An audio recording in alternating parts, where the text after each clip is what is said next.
Meron ulit tayo dito natapos na polo shirt. Ayan. Para to sa mga student ng Taguig City University sa CICT. Ayan, ito yung kanilang pinagawa. Polo shirt siya. Ayan. Iba't ibang kulay nga pala to. Ayan, meron dito yung purple, white, red, blue, saka yung black. Ayan. Ito yung tsura niya kapag nakaharap. Ito naman siya kapag nakakatalikod. Ayan. Meron din tayo ditong knitted collar. Ayan, naka-knitted collar siya and cups. Siyempre, yung pinakamaganda rito, meron siyang top stitch dito sa balikat. Ayan, kasi yan yung madalas masira sa mga students pag wash and wear yung mga damit nila. Ayan. Maganda rin yung pagkaka-top stitch dito para matibay yung kabit ng cups. Ayan. Para hindi siya kagad matanggal.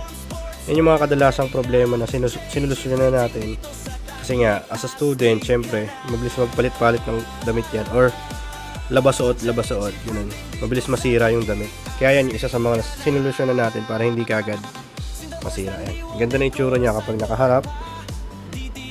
Ito yung mga ibang kulay. Meron tayo dito red, white, purple, blue, and black. Iba-ibang department yata to doon sa CICT or iba't ibang section. Basta yan yung kulay. Yan, ganda diba?